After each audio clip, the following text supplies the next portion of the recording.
夢世界，如無世態，越看得真，感想越怪。Hello， 大家好，我係梁繼章，平常心開始咗咯。生命有陣時咧係好無常，突然間發生一啲嘅事情，會打擊我哋嘅人生，打擊我哋嘅鬥志。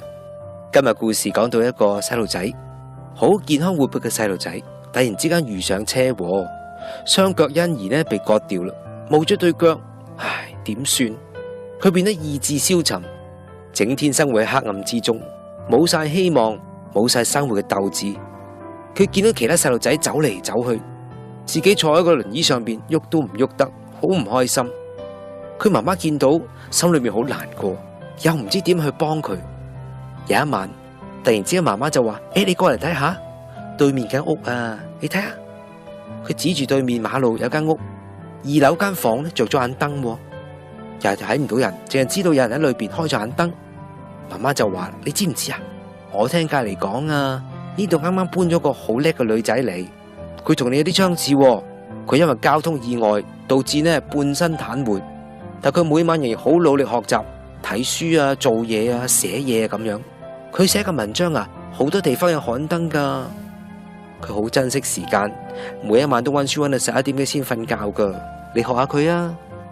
個男仔聽到呢個少女嘅奮鬥故事，諗下自己，的確有啲慚愧嘅。於是由嗰晚開始就俾心機要向呢個女仔學習啦。媽媽仲鼓勵佢話：嗱，每一晚你會見到對面間屋呢眼燈仍然點着呢，你就知道嗰女仔讀緊書，努力緊。所以你都唔好放棄啊！呢個女仔令到佢突然之間有咗希望。呢個男仔立志要努力學習，好似個女仔咁樣唔好放棄。每一晚佢望見對面間燈着咗呢，就覺得係一種嘅鬥志喺佢心裏邊，亦都好似點着眼燈咁樣。過咗幾年，有一晚佢突然之間諗下，不如同佢打聲招呼啦，同個女仔。於是佢鼓起勇氣呢，推住個輪椅去對面間屋，撳一撳嗰個門鐘，有個老太太嚟開門。個男仔就話：我想搵2樓嗰個女仔啊。老太太話：冇喎，我一個人住嘅啫噃。個男仔就話：咁2樓嗰間房係咪你開咗眼燈啊？每晚。